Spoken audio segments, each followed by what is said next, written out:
직업들, 세상의 직분들은 다 사람들이 이렇게 세워주는 것이죠.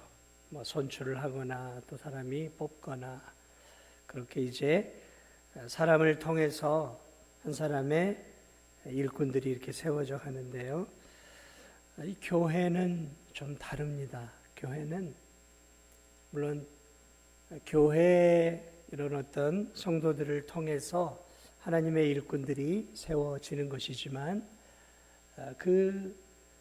하나님의 일꾼을 세우는 가장 근본적인 권위는 성도들이 아니라 성도들 위에 계시는 하나님이시죠. 그래서 우리가 하나님의 직분을 맡을 때 이 직분을 소중하게 여기는 이유는 이 직분이 그저 무슨 목회자가 주는 직분이나 또는 교회에서 성도들의 합의하에서 주는 어떤 인간이 주는 직분으로 받지 않아요. 교회에서 주는 직분은 하나님이 나에게 주시는 직분이다. 우리가 그렇게 받죠. 이처럼 하나님의 일꾼들의 그런 직분의 그런 어떤 근원은 하나님이시죠. 오늘 본문은 바울이 자신의 그런 어떤 사도직, 자신이 목회자가 된 것이 바로 하나님께서 나를 세우신 것이다 라고 고백하면서 하나님의 일꾼들은 그 기원이 하나님으로부터 온다는 사실들을 다시 한번 보여주고 있습니다. 7절에 바울이 이렇게 얘기하죠. 이 복음을 위하여 그의 능력이 역사하시는 대로 내게 주신 하나님의 은혜의 선물을 따라 내가 일꾼이 되었노라. 이 처음과 마지막을 보면 이렇게 크게 세 가지로 나눌 수 있죠. 복음을 위하여 내가 일꾼이 되었어요. 복음을 위해 일꾼이 되었는데 사도가 되었고 목회자가 되었는데 그것이 누구 때문인가? 내게 주신 하나님의 은혜, 하나님의 은혜라는 것이죠. 하나님이 자신에게 그런 복음을 전하는 일꾼으로 세웠다라는 것들을 우리에게 알려주고 있습니다. 그래서 저는 오늘 이 저녁에 특별히 이제 우리 성도들만이 아니라 목회자 또 포함이 되어지는 것이죠. 왜냐하면 바울이 목회자였으니까. 그러므로 특별히 7절, 이제 8절, 9절 말씀을 통해 우리가 다시 한번 확실하게 기억해야 할 중요한 우리가 알고 있는 진리는 무엇입니까? 복음을 전하는 사도, 다시 말하면 목회자죠. 목회자가, 바울이 목회자가 된 것은 자신의 어떤 스스로의 선택이 아니라 하나님이 자신에게 주신 것이라는 거죠. 자신에게 주었다는 거죠. 하나님의 주권 아래 하나님이 바울을 하나님의 일꾼인 목회자로 삼으셨다라는 것입니다. 그렇습니다. 그러니까 바울이 다메섹 도상에서 예수 그리스도를 처음 만나고 거기서 이제 이방인의 사도로 이렇게 부름을 받게 되어집니다. 그가 이방인의 사도, 이방인의 목회자로 부름을 받은 것은 자신의 뜻이나 의지가 요만큼도 들어가지 않았어요. 철저하게 그의 목회자가 된 부르심은 하나님의 뜻이었던 것을 보게 되어집니다. 특별히 바울은 이방인을 향한 목회자였어요. 그 이방인을 개종하고 이방인을 목회하는 당시로서 어떻게 보면 선교사죠. 선교 목회를 하는 목회가 주님의 그를 향한 뜻이었다는 것이죠. 자, 주님은 바울을 부르셨고 그를 이방인을 위해 사역하는 목회자로 세우셨다는 것이죠. 그러므로 그때 목회자나 지금의 목회자나 또 그 전의 목회자나 모든 기본적인 풀타임 사역자죠. 그런 목회자는 내가 하고 싶어서 해서는 안 되는 것입니다. 내가 목회를 한번 해볼까? 저거 괜찮네. 사람들에게 인정도 받고 때로는 존경도 받고 괜찮네. 내가 한번 목회나 해볼까? 이런 마음으로 목회를 하게 되어지면 100이면 100 다 실패하게 되어 있습니다. 또 이것도 해보고 저것도 해보고 이 일도 해보고 요 일도 해보고 그래 안 되다가 그러면 좀 안 되는데 목회나 해볼까? 이렇게 해서 목회자가 되어지는 경우들도 있어요. 사랑하는 여러분, 목회자가 그렇게 목회자가 되어지면 고전하는 목회 사역을 하게 되어집니다. 왜냐하면 하나님 부르신 게 아니에요. 모든 목회자라고 여러분 하나님이 부른 목회자가 아닙니다. 하나님이 부른 목회자들이 있고요. 자신 스스로가 목회 길에 뛰어든 사람들이 있어요. 그것은 본인이 잘 알죠. 오늘 이 목회는 다른 일 할 일 없고 이게 괜찮네 인정받네 이런 어떤 마음을 가지고 이게 목회에 뛰어들어서는 절대로 안 된다는 것이죠. 그러니까 내가 목회자가 되어야 되겠다라고 결심하면 안 된다는 거예요. 하나님이 어떤 경로를 통해서든 부르셔야 되는 거예요. 사도 바울처럼 강권적으로 부르시든지 아니면 내면을 통해 하나님이 환경을 나는 원하지 않지만 환경을 하나님께서 인도해 주시고 역사해 주셔서 시간이 흘러감에 따라서 저항할 수 없는 이 길이 아니면 안 된다 싶을 만큼 저항할 수 없는 하나님의 강한 부르심이 있어야 한다는 거죠. 그럴 때 목회가 제대로 된 목회를 하나님의 부르심의 목회를 할 수 있는 거예요. 그렇지 않으면 대단히 혼란스러운 목회를 하게 되어지고 많은 성도들을 잘못되고 힘든 방황의 길로 빠뜨릴 가능성이 높아요. 자, 그러므로 이 목회자들은 나를 완전히 목회의 길에 들어서기 전에 목사 안수를 받기 전에 굉장히 많은 심사숙고를 해야 하는 것이죠. 굉장히 많은 심사숙고를 해야 합니다. 하고 또 하고 또 하고 그래야죠. 제가 목회자가 되었을 때도 마찬가지. 목사 안수를 받기 전에도 저도 그만두려고 생각도 여러 차례 했었어요. 이 길이 아닌가? 이 길로 가지 말아야 되겠다. 나 같은 사람은 자격이 안 돼. 근데 하나님이 자꾸 이렇게 몰아가시는 거죠.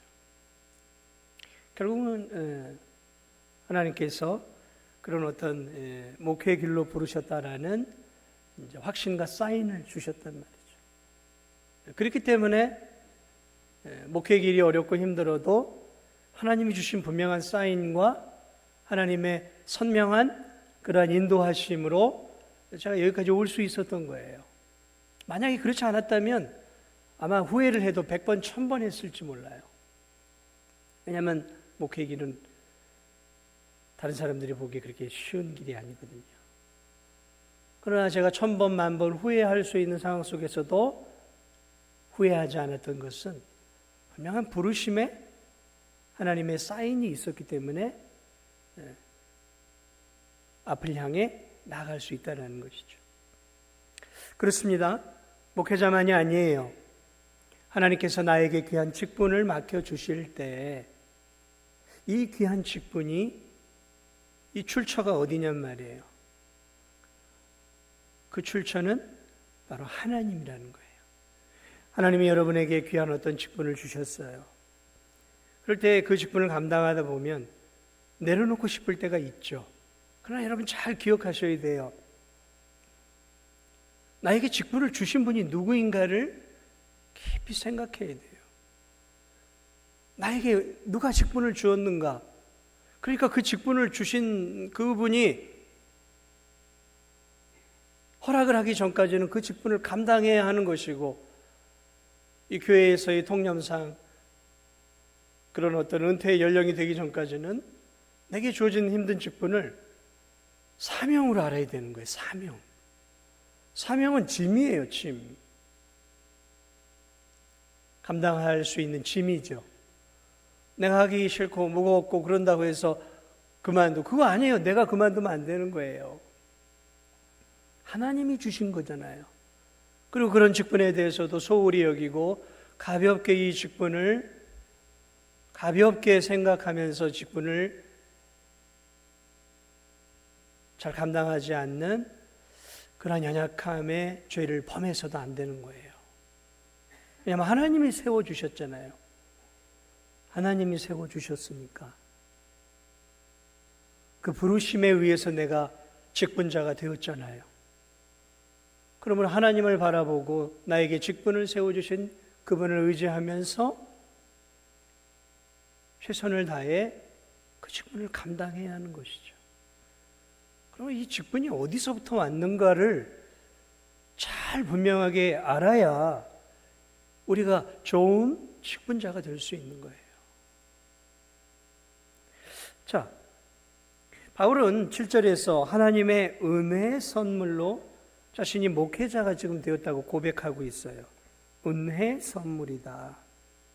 그러니까 이 목회자, 일단 이제 목회자죠. 목회자가 된 것은 하나님의 은혜이고 선물이라는 것이에요.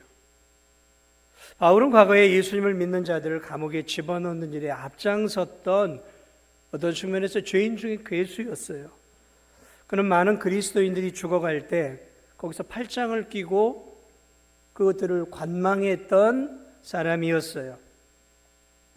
주님의 대적자 역할을 하고 믿음의 성도들을 감옥에 집어넣는 일들에 악한 자로서 앞장섰던 자였어요.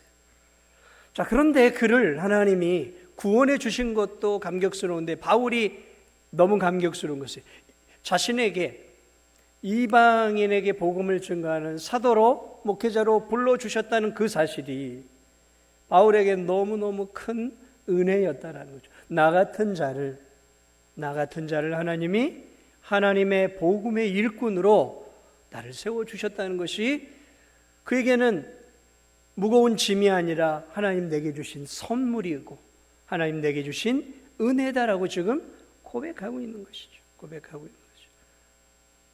여러분, 목회자가 되는 것은 은혜고 선물인 것이죠. 그러나 여러분, 목회자만 하나님의 일꾼입니까? 아니죠. 여러분도 하나님의 일꾼이죠. 하나님이 은혜 가운데서 여러분에게 직분을 주셨어요.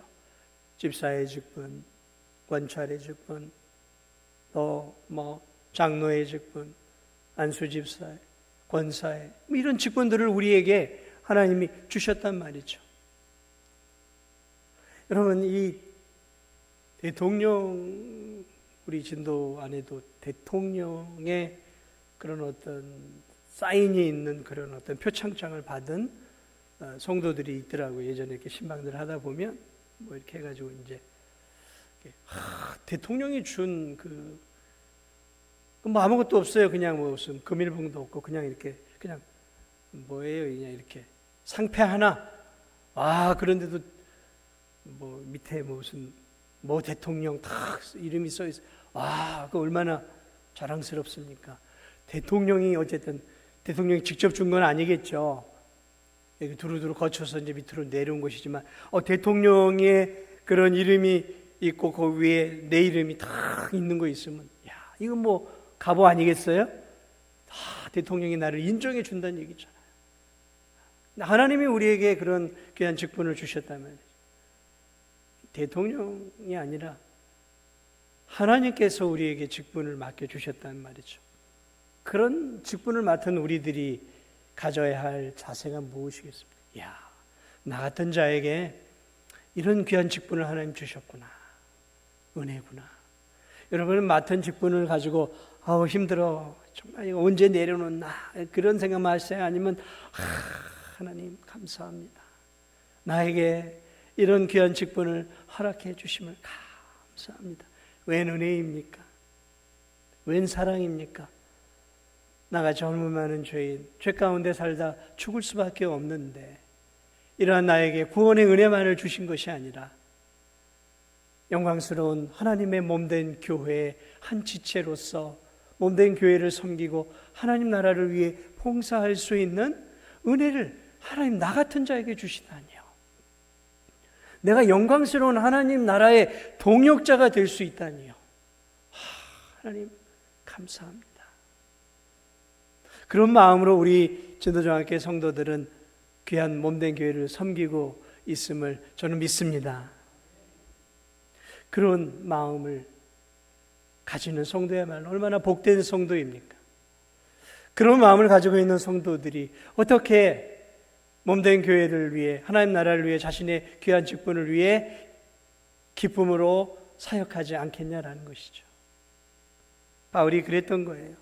그가 평생 매도 맞아가고 돌에 맞아가고 죽을 고비를 넘기가면서도 힘을 다해 복음을 증거하는 귀한 사명을 감당할 수 있었다는 이런 근원적인 기쁨이 있었던 거예요. 나 같은 자를 이렇게 영광스러운 하나님의 일꾼으로 세워주시다니, 그 감격과 은혜가 그로 하여금 불 속에도 물 속에도, 그리고 돌멩이가 날아오는 저 이방 땅 한가운데, 성 한가운데로 들어가서 힘있게 복음을 전할 수 있었던 원동력이 될 수 있었던 것이죠.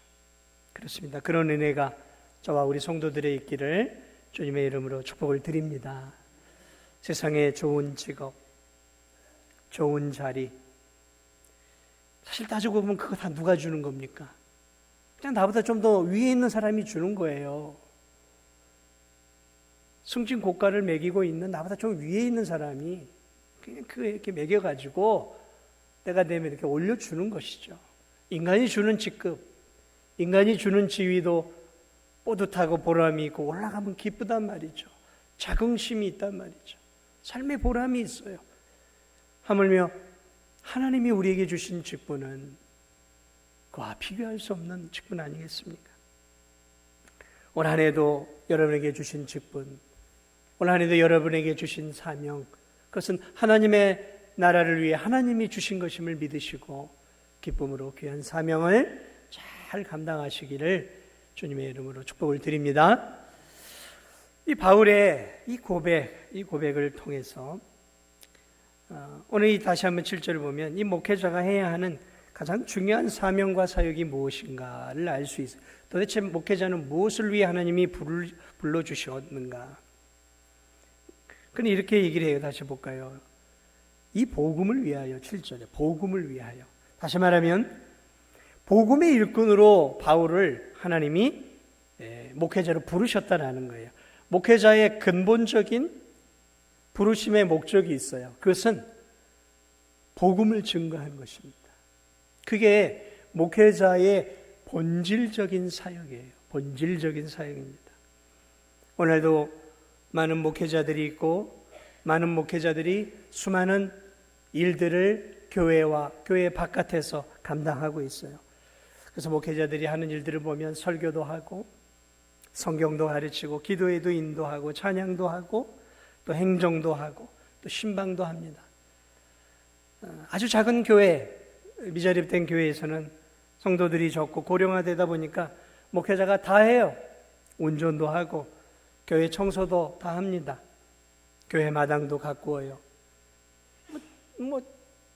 다 해야 돼요. 다 해야 됩니다. 목회자들 가운데는 이 농사의 일가견을 갖고 있는 분들도 계셔서 부업으로 농사를 짓는 분들도 계시고, 어떤 목회자는 이 건축에 이 일가견이 있어서 자신의 교회와 사택을 스스로 1년이고 2년이고 뚝딱뚝딱 만들고, 교회 안의 물건들도 본인이 직접 재료를 사다가 뚝딱뚝딱 만들며 그렇게 자신이 다 만들어가면서 교회를 아름답게 만들어가는 그러한 목회자도 있어요.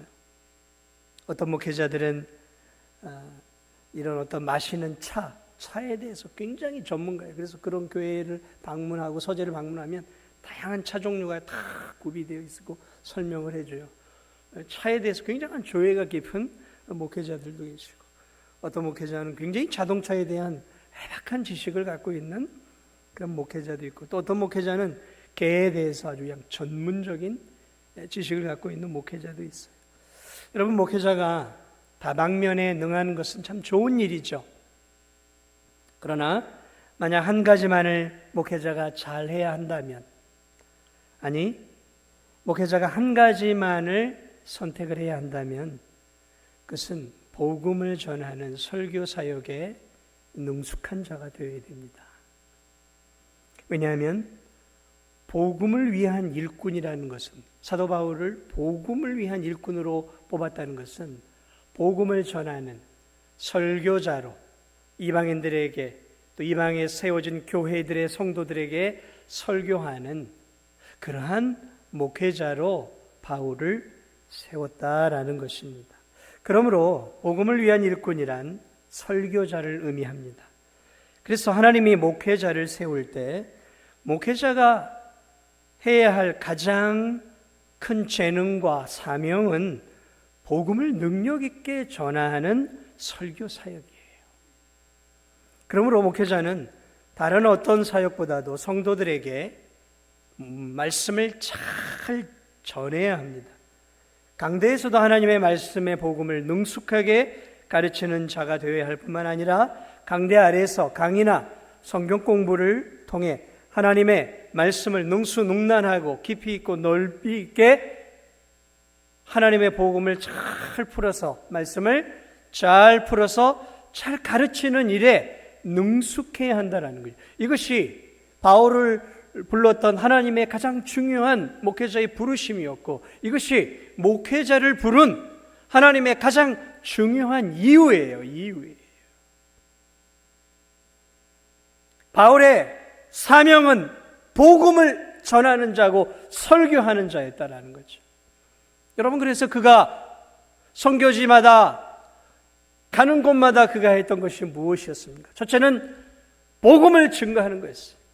그리고 복음을 통해 영혼이 구원을 얻으면 그들을 모아가지고 교회를 세워서 거기서 하나님의 말씀을 선포하는 설교의 사역을 했던 거예요. 강의를 했어요. 설교를 했어요.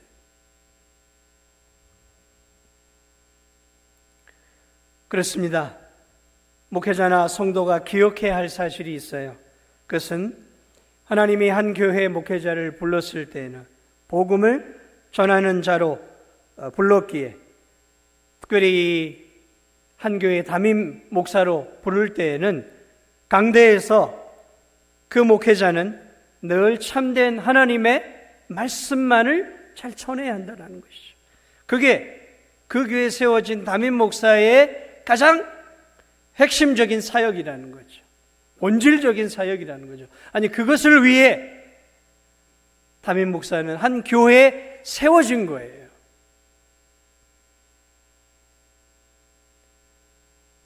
강대에서 목회자가 자신의 철학이나 자신의 인생관을 잘 풀어서 깊이 있게 가르치는 자리, 그 강대의 자리가 아니에요. 설교단 위에서 자신의 폭넓고 깊이 있는 세상적이고 전문적인 지식이나 세상을 살아가는 지혜나 통찰을 목회자는 설교의 주요 주제로 삼아서는 안 되는 거예요. 강대는 하나님의 대리자로 목회자가 서 있는 것이죠. 복음을 전하라고 하나님께서 목회자를 부르셔서 소명을 주어서 강대 위에 세운 거예요. 그러므로 강대에서 목회자는 지나치게 자신의 정치적인 발언을 아주 소신 있게 어떤 한 정치인처럼 전하는 자들이 되어서는 안 돼요. 요즘에 한국 교회 보면은 굉장히 정치적인 목회자들이 있어요. 그래서 강대에만 올라가면 정치 이야기를 해요. 야가 어떻고 여가 어떻고 이렇게 해야 한다, 이렇게 해야 한다. 정치적인 신념을 소신 있게 이야기를 해요. 정치적인 것들을 소신 있게 이야기를 하려면 강대로 가야 되는 게 아니라 여의도로 가야 되는 거죠. 여의도로 가거나 아니면 정치 일선으로 뛰어들어야죠. 강대위에서는 그런 걸 해서는 안 되는 거예요. 강대위는 자신이 지지하는 정치적 신념의 정당성을 늘어놓거나 자신이 지지하는 정당의 당위성을 지지하는 곳이 아니에요. 여러분, 목회자도 개인적인 정치 성향이라는 게 있어요. 좋아하는 음식, 선호하는 음식이 있고, 좋아하는 취미가 있고, 좋아하는 운동이 있고, 좋아하는 정치인이 있고, 정당이 있을 수 있어요. 그러나 그것은 강대 아래에서 사적인 만남 속에서 그것도 아주 조심스럽게 말을 하는 것이지, 공적인 교회의 강단에서 설교자가 정치 이야기해서는 안 되는 것이죠. 성도들도 마찬가지예요. 교회에서 구역에서 모임 가운데 정치적인 이야기들을 하라고 교회 구성원으로 세우는 것이 아니에요. 그런 모임, 교회 안에서의 모임은 그러한 모임이 아니, 교회의 공적 모임, 교인들의 모임에서는 할 수 있으면 그 모임의 본질에 충실하는 모임들을 가져야 하는 거예요. 어떤 누군가를 비난하고 비방하는 자리가 되어서도 안 되고, 어떤 정치인을 지지하고 어떤 정치인을 모함하는 자리가 되어서도 안 된다는 것이죠.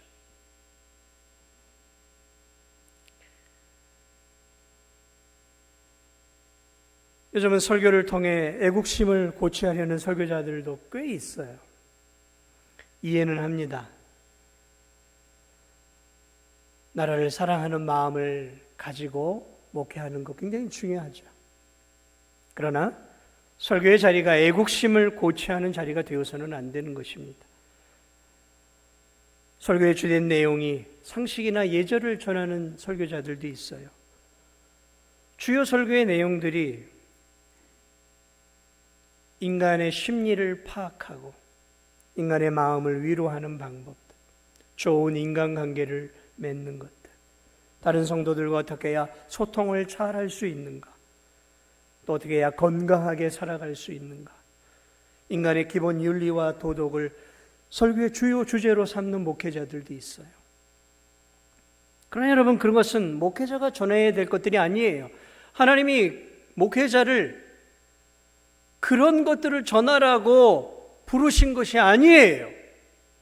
그런 것들은 상담 전문가나 세상에 전문적인 지식을 가지고 있는 교수들이나 강사들에게 배우면 되는 거예요.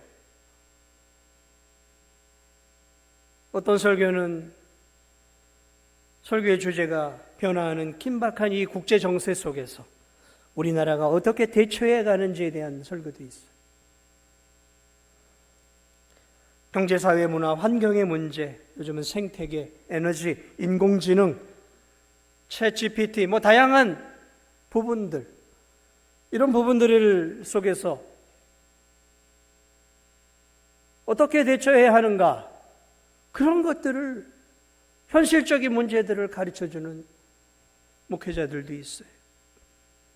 사랑하는 여러분, 왜 수많은 성도들이 교회에 올까요? 성도들이 챗GPT 어떻게 사용하는 것을 배우기 위해 교회에 오는 것일까요? 다른 사람과 소통을 잘하는 방법을 배우기 위해서 여러분이 교회에 오십니까?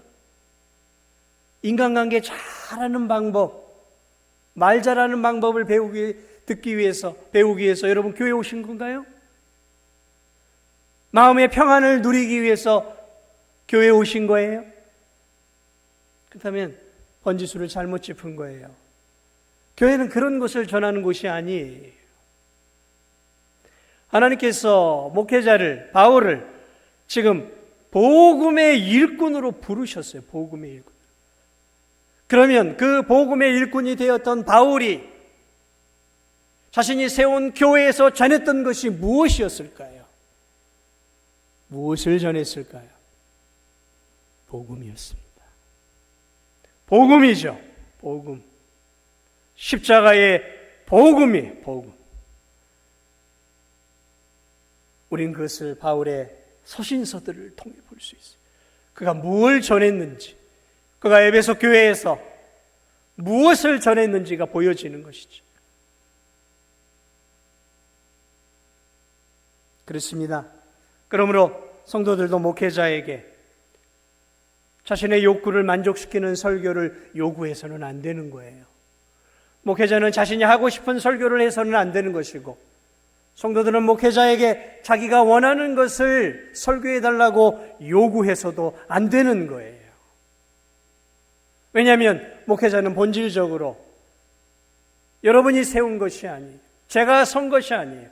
하나님이 세우셨기 때문에 하나님의 눈치를 보면서 하나님이 전하라고 하는 66권의 성경의 복음, 그리고 그 복음의 핵심이 되어지는 예수 그리스도, 그리고 그분의 삶과 사역과 그분의 십자가와 죽으심과 부활과 승천과 재림과 영광스러운 영원한 하나님의 나라에 대해서 선포하는 것이, 그것이 하나님이 한 교회 목회자를 세우신 하나님의 뜻이라는 것입니다. 그러면 저도 그렇고 여러분도 그렇고 목회자에게 이런 것들을 설교해 주십시오, 요구해서는 안 되는 거예요. 아직까지 그런 성도는 우리 교회에 없었어요. 그러나 우리가 기본적으로 그런 것들을 알고 있어야 한다는 것이죠. 목회자가 어떤 존재인가, 뭘 해야 하는 건가, 누구의 눈치를 봐야 하는가. 목회자가 사람의 눈치, 성도의 눈치를 보기 시작하면 그 목회는 끝난 겁니다. 그런 목회자는 교회를 떠나야 돼요. 사람의 눈치를 보고 사람을 중심으로 하는 목회를 시작하면 더 이상 목회자로서 그 자리에 서야 할 이유가 없는 것이죠.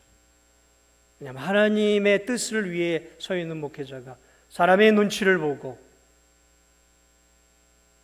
사람의 뜻을 따라 설교하고 사람을 기쁘시게 해드리는 목회자가 되어버리면 그것을 변질이라고 하는 거예요. 변질. 여러분, 변질이 뭔지 아시죠? 뭐든지 변질되면 끝나는 거예요. 목회자도 마찬가지입니다. 그렇습니다. 그러므로 목회자가 목회와 관련된 모든 사역들을 다 잘하면 그것만큼 좋은 게 없죠. 그러나 목회자는 만능이지 않습니다. 그러므로 목회자는 다른 것은 잘하지 못해도 괜찮아요. 재능 있는 다른 성도들이, 다른 재능 있는 많은 성도들이 다른 것들은 다 메꿔줄 수 있어요. 하지만 재능 있는 성도들이 목회자의 부족함을 결코 채워줄 수 없는 게 있어요. 목회자의 고유 사역인 설교 사역은 성도들이 채워줄 수 있는 부분이 아니에요.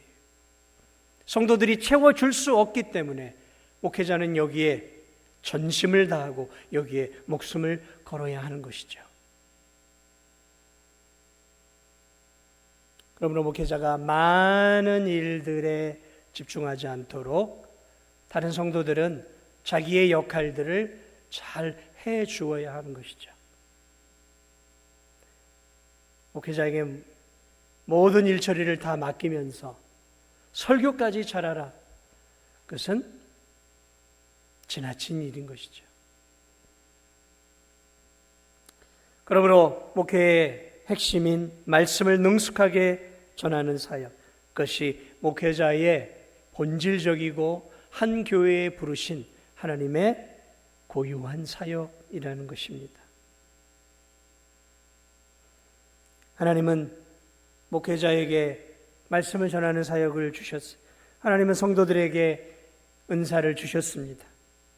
여러분에게 다 하나님이 은사를 주셨어요. 내가 은사가 없다, 그것은 아직 은사를 못 찾아낸 거죠. 여러분 다 은사가 있어요. 재능이 있어요. 하나님은 다 한두 가지 재능은 다 주셨어요. 그러므로 그 은사를 가지고 하나님이 나에게 주신 귀한 사명을 여러분도 잘 감당해야 합니다. 그리고 은사와 상관없이 여러분들이 해야 할 본질적인 사역이 있어요. 그것이 무엇일까요? 전도하는 겁니다. 은사와 상관이 없어요. 전도는, 한번 따라하겠습니다. 전도는 은사가 아니다. 전도는 뭐라고요? 은사가 아니에요. 전도는 저분이 잘하지, 나는.